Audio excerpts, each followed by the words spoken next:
10ನೇ ತರಗತಿ ವಿದ್ಯಾರ್ಥಿಗಳೆಲ್ಲರಿಗೂ ನಮಸ್ಕಾರ. ಈ ದಿನದ ವಿಡಿಯೋಗೆ ಸ್ವಾಗತ.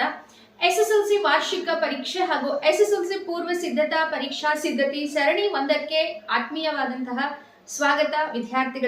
ವಿದ್ಯಾರ್ಥಿಗಳೇ ಎಲ್ಲರೂ ಕೂಡ ಪರೀಕ್ಷೆಯಲ್ಲಿ ಉತ್ತಮವಾದಂತಹ ಅಂಕಗಳನ್ನ ಗಳಿಸಬೇಕು ಅಂತ ಹೇಳಿ ಆಸೆಯನ್ನ ಇಟ್ಕೊಂಡಿರ್ತೀರಾ. ಹಾಗೆ ಅದಕ್ಕೆ ತಕ್ಕಂಗೆ ಪ್ರಯತ್ನವನ್ನ ಕೂಡ ಮಾಡ್ತಿದ್ದೀರಾ. ವಿದ್ಯಾರ್ಥಿಗಳೇ ಬರೀ ಓದೋದಷ್ಟೇ ಮುಖ್ಯ ಆಗಲ್ಲ, ಅದ್ರ ಜೊತೆ ಏನ್ ಓದಬೇಕು ಅನ್ನೋದು ಕೂಡ ಮುಖ್ಯ ಆಗತ್ತೆ. ಹಾಗಾಗಿ ಇವತ್ತಿನ ವಿಡಿಯೋನಲ್ಲಿ ಎಸ್ಎಸ್ಎಲ್ಸಿ ಪರೀಕ್ಷೆಗೆ ನೀವು ಓದ್ತಾ ಇದ್ದೀರಾ ಅಂದ್ಮೇಲೆ ಬ್ಲೂ ಪ್ರಿಂಟ್ ಪ್ರಕಾರ ಓದೋದು ತುಂಬಾನೇ ಮುಖ್ಯ ಆಗುತ್ತೆ. ನಿಜವಾಗ್ಲೂ ನೀವೆಲ್ಲ ತುಂಬಾನೇ ಅದೃಷ್ಟಶಾಲಿಗಳು ಅಂತಾನೆ ಹೇಳ್ಬೋದು. ಕಳೆದ ವರ್ಷಗಳಲ್ಲಿ ಯಾವುದೇ ಬ್ಲೂ ಪ್ರಿಂಟ್ ಇರಲಿಲ್ಲ. ಒಂದು ಪಾಠದಿಂದ ಎಷ್ಟು ಅಂಕಗಳಿಗೆ ಪ್ರಶ್ನೆಗಳು ಬರ್ತಾವೆ ಅನ್ನೋದನ್ನ ಕೂಡ ಅಷ್ಟು ಸುಲಭವಾಗಿ ಗೆಸ್ ಮಾಡೋದಕ್ಕೆ ಆಗ್ತಾ ಇರಲಿಲ್ಲ. ಆದ್ರೆ ಈ ಬಾರಿ ಎಲ್ಲಾ ವಿಷಯಗಳಿಗೂ ಕೂಡ ಬ್ಲೂ ಪ್ರಿಂಟ್ ಅನ್ನ ಕೊಟ್ಟಿದ್ದಾರೆ.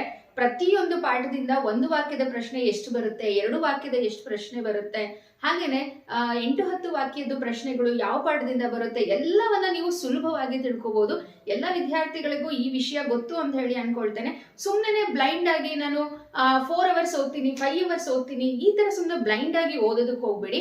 ಪರೀಕ್ಷೆಗೆ ಏನ್ ಬೇಕೋ ಅದನ್ನ ಬ್ಲೂ ಪ್ರಿಂಟ್ ಪ್ರಕಾರ ಓದಿ ಅಂತೇಳಿ ಹೇಳ್ತಾ, ವಿದ್ಯಾರ್ಥಿಗಳೇ ಈ ದಿನದ ವಿಡಿಯೋನಲ್ಲಿ ನಿಮ್ಮ ಪಾಠಗಳಲ್ಲಿ ಪದ್ಯಗಳಲ್ಲಿ ಕೇಳಬಹುದಾದಂತಹ ಬಹುಮುಖ್ಯ ಪ್ರಶ್ನೆಗಳು 1 ವಾಕ್ಯದಲ್ಲಿ ಕೇಳ್ತಾರಾ, 2 ವಾಕ್ಯದಲ್ಲಿ ಕೇಳ್ತಾರಾ ಅಂತ ಹೇಳಿ ನಾನು ನಿಮ್ಗೆ ಬ್ಲೂ ಪ್ರಿಂಟ್ ಅನ್ನ ಪರಿಚಯಿಸಿ ಕೊಡ್ತೇನೆ. ಖಂಡಿತ ಈ ಬ್ಲೂ ಪ್ರಿಂಟ್ ಪ್ರಕಾರ ನೀವು ಪ್ರಶ್ನೆಗಳನ್ನ ಟಿಕ್ ಹಾಕೊಳ್ಳಿ. ನಾನು ಇವಾಗ ಡೀಟೇಲ್ ಆಗಿ ಈ ಬ್ಲೂ ಪ್ರಿಂಟ್ ಅನ್ನ ಎಕ್ಸ್ಪ್ಲೈನ್ ಮಾಡ್ತಾ ಹೋಗ್ತೇನೆ. ವಿದ್ಯಾರ್ಥಿಗಳೆಲ್ಲ ಗಮನ ಇಟ್ಟು ಕೇಳಿಸ್ಕೊಳ್ಳಿ. ಬನ್ನಿ, ಪರೀಕ್ಷಾ ಸಿದ್ಧತೆ ಸರಣಿ 1 ಇಂದಿನಿಂದ. ವಿದ್ಯಾರ್ಥಿಗಳೇ, ಪ್ರಥಮ ಭಾಷೆ ಕನ್ನಡ ವಿಷಯಕ್ಕೆ ಸಂಬಂಧಿಸಿದಂತೆ ನೀಲನಕ್ಷೆ ಯಾವ ರೀತಿ ಇದೆ ಅಂತ ಹೇಳಿ ನೋಡ್ತಾ ಹೋಗೋಣ. ಈ ನೀಲನಕ್ಷೆ ಆಧಾರಿತವಾಗಿ ನಿಮ್ಮ ಪ್ರಶ್ನೆ ಪತ್ರಿಕೆ ಬರುತ್ತೆ. ಹಾಗಾಗಿ ಯಾವ ಪಾಠದಿಂದ ಯಾವ ರೀತಿಯ ಪ್ರಶ್ನೆಗಳಿರುತ್ತೆ ಅಂತ ಹೇಳಿ ನೀವು ತಿಳ್ಕೊಳ್ಳೋದು ತುಂಬಾ ಮುಖ್ಯ ಆಗಿರುತ್ತೆ. ನೋಡಿ, ಮೊದಲನೇದಾಗಿ 8 ಪಾಠಗಳು, 8 ಪದ್ಯಗಳು, ಹಾಗೆ ಪೂರಕ ಪಾಠಗಳು ನಿಮಗೆ ಇರುತ್ತೆ. ಇಲ್ಲಿ ಪೂರಕ ಪಾಠಗಳಿಂದ ಒಟ್ಟು 9 ಅಂಕಗಳಿಗೆ ಪ್ರಶ್ನೆಗಳು ಇದ್ದರೆ, ಪಾಠದಿಂದ ಹಾಗೆ ಪದ್ಯದಿಂದ ಅದರ ಜೊತೆ ವ್ಯಾಕರಣಾಂಶದಿಂದ ನಿಮಗೆ ಪ್ರಶ್ನೆಗಳು ಬಂದಿರುತ್ತೆ. ನೋಡಿ, ಮೊದಲನೇದಾಗಿ ನಮ್ಮ ಭಾಷೆ ಗದ್ಯದಿಂದ 1 ಅಂಕ ಹಾಗೆ 2 ಅಂಕದ ಪ್ರಶ್ನೆಗಳಿರುತ್ತೆ ಅಷ್ಟೇ. 3 ವಾಕ್ಯ ಆಗಲಿ 4 ವಾಕ್ಯ ಆಗಲಿ ಯಾವುದೇ ರೀತಿಯಾದಂಥ ಪ್ರಶ್ನೆ ಇರೋದಿಲ್ಲ. ಅಂದರೆ 1 ವಾಕ್ಯ 2 ವಾಕ್ಯ ಅಂತ ಹೇಳಿದ್ರೆ ನೀವು 1 ವಾಕ್ಯ ಹಾಗೆ 2 ವಾಕ್ಯದ ಪ್ರಶ್ನೆಗಳನ್ನು ಓದ್ಕೊಂಡ್ರೆ ಸಾಕು ಮಕ್ಕಳೇ. ಇಲ್ಲಿ ಸಂದರ್ಭವನ್ನು ಓದೋ ಅವಶ್ಯಕತೆ ಇರೋದೇ ಇಲ್ಲ. ನೆಕ್ಸ್ಟು 2ನೇ ಪಾಠ ವ್ಯಾಘ್ರಗೀತೆಗೆ ಬಂದ್ವಿ ಅಂತ ಹೇಳಿದ್ರೆ ಇಲ್ಲಿ ನೀವು 1 ವಾಕ್ಯದ ಪ್ರಶ್ನೆಗಳನ್ನು ಓದ್ಕೋಬೇಕಾಗತ್ತೆ, ಕವಿ ಪರಿಚಯ ಓದ್ಕೋಬೇಕಾಗತ್ತೆ, ಅದ್ರ ಜೊತೆಗೆ ಸಂದರ್ಭವನ್ನು ಓದ್ಕೋಬೇಕಾಗತ್ತೆ. 2-3 ವಾಕ್ಯದ ಪ್ರಶ್ನೆ 8-10 ವಾಕ್ಯದ್ದು ಓದೋದು ಬೇಡ. ಹಾಗೆ ಭಾಗ್ಯಶಿಲ್ಪಿ ಪಾಠದಲ್ಲಿ 2-3 ವಾಕ್ಯ ಸಂದರ್ಭ ಹಾಗೆ ಕವಿ ಪರಿಚಯವನ್ನು ಓದಿದ್ರೆ ಸಾಕಾಗುತ್ತೆ. ಎದೆಗೆ ಬಿದ್ದ ಅಕ್ಷರ ಪಾಠದಲ್ಲಿ ಸಂದರ್ಭ ಹಾಗೆಯೇ ಕವಿ ಪರಿಚಯ ಓದಿದ್ರೆ ಸಾಕಾಗುತ್ತೆ ಮಕ್ಕಳೇ.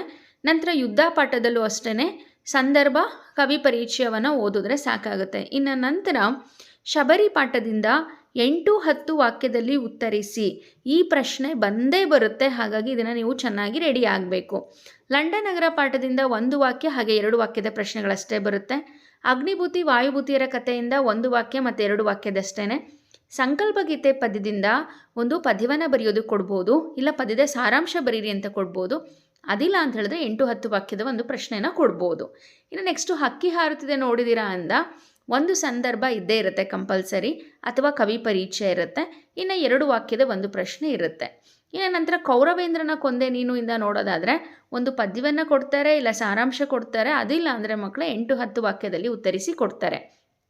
ನಂತರ ಛಲಮನೆ ಮೆರವಂ ನೋಡೋದಾದರೆ ಒಂದು ಕವಿ ಪರಿಚಯ ಇರುತ್ತೆ, ಇಲ್ಲ ಅಂದರೆ ಸಂದರ್ಭ ಇರುತ್ತೆ. ನಂತರ ಹಸಿರು ಪದ್ಯದಲ್ಲೂ ಅಷ್ಟೇ ಕವಿ ಪರಿಚಯ, ಅದಿಲ್ಲ ಅಂದರೆ ಸಂದರ್ಭ. ಹಲಗಲಿ ಬೇಡರು 1 ವಾಕ್ಯದ ಪ್ರಶ್ನೆ, 2-3 ವಾಕ್ಯದ ಪ್ರಶ್ನೆ.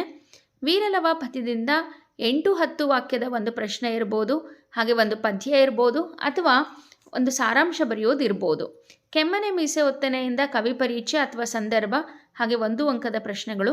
ವಸಂತ ಮುಖ ತೋರಲಿಲ್ಲ ಪಾಠದಿಂದ 1 ಅಂಕದ ಒಂದೇ ಒಂದು ಪ್ರಶ್ನೆ ಇರುತ್ತೆ. ಇನ್ನು ನಂತರ ಭಗತ್ ಸಿಂಗ್, ಉದಾತ್ತ ಚಿಂತನೆಗಳು, ವಚನಗಳು, ಹಾಗೆ ನಾನು ಪ್ರಾಸ ಬಿಟ್ಟ ಕತೆ ಅಥವಾ ಶುಕನಾಸನ ಉಪದೇಶ. ಈ ಪಾಠದ್ದು ಎಲ್ಲ ಪಾಠದಲ್ಲೂ 1-2 ವಾಕ್ಯದ ಪ್ರಶ್ನೆಗಳಿರುತ್ತೆ. ಇನ್ನು ನಂತರ ಅಪಠಿತ ಗದ್ಯ ಅಂದರೆ ಅಲ್ಲೇ ಪ್ಯಾರಾಗ್ರಾಫ್ನ ಕೊಟ್ಟಿರ್ತಾರೆ, ನೋಡಿಕೊಂಡು ಆನ್ಸರ್ನ ಬರೆಯೋದು ಒಂದಿರುತ್ತೆ 4 ಮಾರ್ಕ್ಸ್ಗೆ. ವ್ಯಾಕರಣ ಮಾಡೆಲ್ ಕ್ವಶನ್ ಪೇಪರ್ಸ್ನ ನೋಡಿ ಯಾವ ಆಧಾರದ ಮೇಲಿದೆ. ಒಟ್ಟು 10 ಅಂಕಗಳಿದೆ. ಒಂದು ಛಂದಸ್ಸು ಇರುತ್ತೆ, ಒಂದು ಅಲಂಕಾರ ಇರುತ್ತೆ, ಹಾಗೆ ಗಾದೆ ಕೂಡ ಅಷ್ಟೇ. ಮಾಡೆಲ್ ಪೇಪರಲ್ಲಿ ಏನು ಕೊಟ್ಟಿದ್ದಾರೋ ಆ ಇಷ್ಟೂ ಗಾದೆಗಳಲ್ಲೇ ಒಂದಿರುತ್ತೆ. ಇನ್ನು ನಂತರ ಪತ್ರಲೇಖನ ಒಂದು, ಪ್ರಬಂಧ ಒಂದು. ಸೊ ಈ ಬ್ಲೂ ಪ್ರಿಂಟ್ ಪ್ರಕಾರ ನೀವು ಓದಿದ್ರಿ ಅಂತ ಹೇಳಿದ್ರೆ ಖಂಡಿತ ಒಳ್ಳೆ ಅಂಕಗಳು ಸಿಗುತ್ತೆ ನಿಮ್ಮ ಪರೀಕ್ಷೆಯಲ್ಲಿ ಅಂತೇಳಿ ಹೇಳ್ತಾ ವಿಡಿಯೋವನ್ನು ವೀಕ್ಷಿಸಿದ್ದಕ್ಕೆ ಧನ್ಯವಾದಗಳು.